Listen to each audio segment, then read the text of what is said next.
Alright, fellow slingers, time to look at the final episode of the day, which is Smashed. During patrol, Buffy comes to the rescue of a couple and is surprised discovered it's a simple mugging. Spike tries to help her, but the muggers are human, so his chip is triggered, allowing the muggers to run away. After the pain is relieved, Buffy and Spike argue briefly about their kisses until Buffy blows them off. At the Summers home, Willow finds herself alone with Tara and starts talking to Amy the rat, only to realize that she now has the knowledge to turn her back into a human. Summoning a scroll containing the correct spell words, she reverses her transformation. Amy is human again. At the Sunnydale Natural History Museum, the trio steal a diamond and freeze Rusty, the security guard, with their freeze ray. Back at home, Amy and Willow catch up. Amy starts talking about prom, but she soon finds out that she has been a rat for almost 3 years. Buffy returns home and attempts to tell Willow about her situation with Spike. The shock of seeing Amy derails the conversation. After seeing the frozen men in the news, Buffy rushes to investigate. She finds Spike once again and wants to talk about the kisses, but Buffy claims that she was just depressed about Giles leaving. Spike is not convinced and tries to show Buffy he's changed, but Buffy ends up slugging him. Spike hits her back and braces himself for the pain, but the chip does not activate. Although surprised, he quickly pretends to be in pain and Buffy hits him again before leaving. Believing that the chip has malfunctioned and shut down, Spike then takes the streets alone, looking for a victim. Cornering a girl in an alley, he attempts to bite her, but the chip activates, allowing her to get away and leaving Spike really confused. The next day, Tara takes Dawn to drink a milkshake after a movie. Tara tells Dawn that her moving out won't mean that she won't be there for her. Dawn mentions the possibility of Willow and Tara reconciling, so Tara explains that she still loves Willow, but right now it's not possible. Meanwhile, at the magic box, Buffy, Anya, Willow, and Xander research the stolen diamond. Willow takes out a computer to look up information, and everyone is happy to see her doing things without the use of magic. They are pretty short-lived, however, and she uses a spell to connect with the computer. As the trio prepare to begin the next phase of their plan, Spike arrives looking for Warren, coerces him into looking at his chip by threatening a vintage Boba Fett action figure. Warren examines the chip, while Spike enters the company of Jonathan and Andrew. Warren tells Spike that the chip is still working fine. Spike realizes the chip has stopped activating for Buffy and leaves happily. Bored, Amy convinces Willow to go do something fun out in town. At the Bronze, Willow continues to bring Amy up to date. When two boys ask them to dance, Amy is too happy to accept. Later, when the two guys forcibly try to get Amy back at the dance floor, Willow and Amy magically trap the two into go-go cages and skimpy outfits. At the magic box, Xander, Anya, and Buffy continue the research looking for a demon that eats diamonds. Discouraged by lack of progress, they talk about Willow. Xander and Anya tell Buffy that they share Tara's concern that she is abusing magic. Anya warns that someone once good gets a taste of bad. Anya warns that once someone good gets a taste of bad, that it's difficult to bring them back. Spike then calls a magic box, inviting Buffy to the cemetery, but she declines and hangs up. After Xander and Anya head home for the night, Spike appears as Buffy is leaving the shop alone. He stands in front of Buffy, not letting her pass. She smacks him, but she's surprised when Spike hits her back. Unaffected by the chip, Spike tells her that she came back wrong. At the Bronze, Willow and Amy continue magically changing everything around them. As Willow turns a boy band into a girl band, people are dancing aimlessly elaborate outfits and mutate. Dawn and Tara return to the empty Summers residence. Tara agrees to wait for Buffy or Willow to return so Dawn won't be alone. Spike and Buffy get confused when it appears that the ship is stopped working. The ship is activating only for her, meaning that she wasn't brought back from the dead fully human. The two continue their brawl, which takes them inside a condemned house. The Slayer and the vampire are knocking walls and pillars, as well as each other. When they insult each other, Buffy pins Spike against the wall and begins to kiss him. She jumps onto him and they begin to have sex. They move around the house and fall through the floor to a basement. They continue to have sex so the house crumbles around them. Ooh. So anyway, let's take a look at some continuity surrounding this episode. Willow finds a way to turn Amy back into a human after almost 3 years since Gingerbread, when Amy transformed into a rat with a self-cast spell. She was briefly turned back. She was briefly turned human, then back into a rat in something blue, and will once again be turned into a rat in Lost and Found Part 5. Amy says that she wants to ask Larry to the prom, only informed by Willow of his death, and that he was gay. Buffy approaches Willow to talk about her relationship with Spike, but Amy's presence throws her off. Willow only discovered about Buffy and Spike at Entropy. It's not until same time, same place that the two best friends will be close again. Amy asks Buffy about cookies of any kind except cheese. In The Long Way Home Part 1, one of her demands will be a lot of cheese. Spike reminds Buffy that they kiss each other once more of feeling in Tabula Rasa. They also kissed on 2 more occasions before those, with the influence of a spell and something blue, and as a gesture of gratitude from Buffy and intervention. In reference to events in Tabula Rasa, Buffy tells Spike she kissed him because she was depressed, thinking about Giles leaving the country. When Amy is watching television, a commercial talks about the Double Meat Bentley. Buffy will begin working on Double Meat Palace in the episode Double Meat Palace. Amy tells Buffy she's sorry about her mom, in reference to Joyce's death. Amy lists Willow dating girls with the changes since she became a rat, as first revealed in New Moon Rising, as well as Sandra getting eaten by a snake. Tara talks to Dawn about moving out, not meaning she'll be there for her. Dawn will talk about feeling some people always leaving and older and far away. Dawn asks Tara if she'll get back together with Willow, which will happen in the episode Entropy.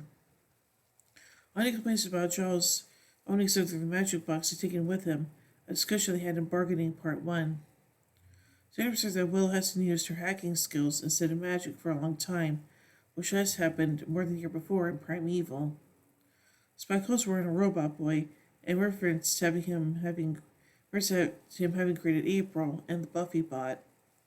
Warren tells Andrew and Jonathan it's time for Phase 2, and orders him using the stolen diamond to create an invisibility ray and gone. One advises Amy to sew her name in her clothes in case of casting a memory spell, and references Scooby's trying to find out their own forgotten names in Tabula Rasa. Will talks with Amy about Xander being engaged, as announced in All the Way. Anya warns that responsible types can't get enough of being bad when they finally taste it. In addition to Amy getting Willow go out with her after teasing about her high school years, this episode says that Willow's descent to darkness, as she'll talk about in 2 to Go. The Scooby's list of the recent lame activities of the current Big Bad, including the bank robbery being flooded and the exploiting Lent in Life serial. The face is true for the first time in the episode Gone. In this episode, Buffy has sex with Spike after fighting and, the next night, erect. Dawn will comment that her sister always goes straight to the refrigerator after Slayer patrol. This bears out Faith's assertion of Faith, hope, and trick that slaying makes you hungry and horny. This episode marks the beginning of Spike and Buffy's sexual relationship, which will continue until As You Were. Spike learns that he can hit Buffy without his chip activating, which he accuses of being due to Buffy coming back wrong. In Dead Things, Tara will find out there was nothing wrong with Buffy, her difference existing only on a basic molecular level. Okay, whatever that means. So let's take a look at some production notes. 3 consecutive episodes in the 6th season are euphemisms for drunkenness or being under the influence of narcotics. Smashed, wrecked, and gone. Well, spells were reveal, then Chiu Chi Fu non Apu, Cho Chi Fufato de Safa, Passato el Preculo Finata e la Prova, Metti de Coso a Posto, which are Italian for reveal, and what was is no longer, what was done undo, the danger past, the trial no more, said it right. Writer Drew C. Greenberg says that, in his original conception of Willow's confrontation with the homophobic men of the Bronze, he did it for Will because the spell the men so they couldn't stop kissing each other. Joss Whedon vetoed the idea because he did not want to portray people's sexual orientation as changing in an instant, and he didn't want to portray same-sex kissing as a punishment.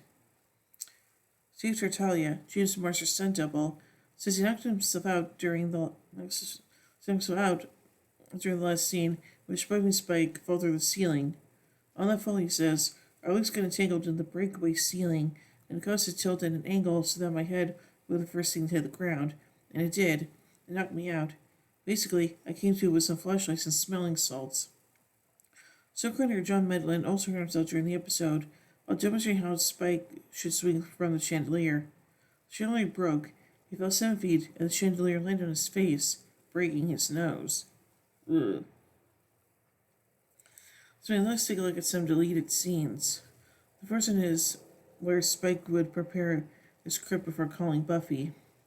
Spike moves about the room, organized, preparing.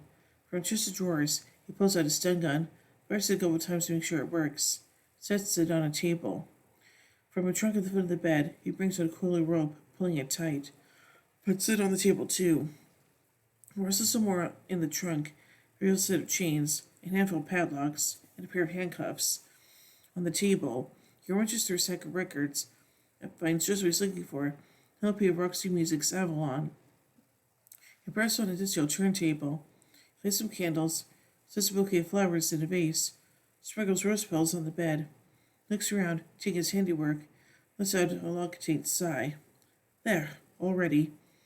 He wants to sweep the room once more, a final look. Then Spike runs for his crypt, excited, determined, focused. Spike ran much slower, winded. He eases up, starts walking. Spike gets to a payphone, exhausted but still determined. "Now, less Buffy. You will come to me and understand what." Wait. He searches his pockets, all of them. Could have sworn I brought change. He keeps searching, nothing. He checks the call return slot on the phone. Empty. Oh, balls. And he runs back from whence he came, frustrated. While the bartend's love-making scene was originally filmed for the finale of the episode, it was ultimately cut out. And now finally, let's take a look at some pop culture references. In reference to Spike's seduction, Buffy calls him Jessica Fletcher, the mystery writer and amateur detective from the Murder, She Wrote television series. Andrew unnecessarily descends from the domed ceiling on thin wire while wearing all black as an imitation of a scene for the 1996 film Mission Impossible. Warren compares Sunnydale's level of security with NASA's Langley Research Center. Warren mentions the attraction the Hall of Presidents for the Walt Disney World Resort. Buffy informs Amy about Gatorade sports drinks having a new blue flavor. Amy marvels about what happened to Tom and Nicole, referencing Tom Cruise and Nicole Kidman's divorce in 2001. Dawn mentions having eaten Raisinets, Nestle's brand of chocolate-covered raisins. Will's laptop is an iBook, a line Apple sold from 1999 to 2006. The Illuminati diamond is in Sunnydale on a loan from the British Museum. Spike makes 2 references to the Star Trek franchise, saying the trio can play the holodeck another time, then referring to Warren as Spock. Spike threatens to break, according to Andrew, a limited edition 1979 mint condition Boba Fett action figure. The 1979 Boba Fett figure was originally available through mail-in promotion for buying 4 other Star Wars figures. Andrew claims to have seen every episode of the Doctor Who television series, but not all of Red Dwarf, as the series isn't out on DVD yet. Ryan calls Will Ellen, who refers to Ellen DeGeneres, the comedian and television host who famously came out as a lesbian in 1997. Xander researches demons on a manual of the fantasy role-playing game Dungeons & Dragons. In actuality, he is reading Dragons of the Fallen Sun, a novel for the Dragonlance series. Okay then. So I think this episode is kind of interesting, and yeah, just like, again, I like the fact it does kind of deal with the fallout of us from what happened last episode, so yeah. So overall, I give Smashed, I give it 3 vampire steaks out of 5. When I do no more, wait till the next episode, Wrecked. So, until then, here endeth the lesson.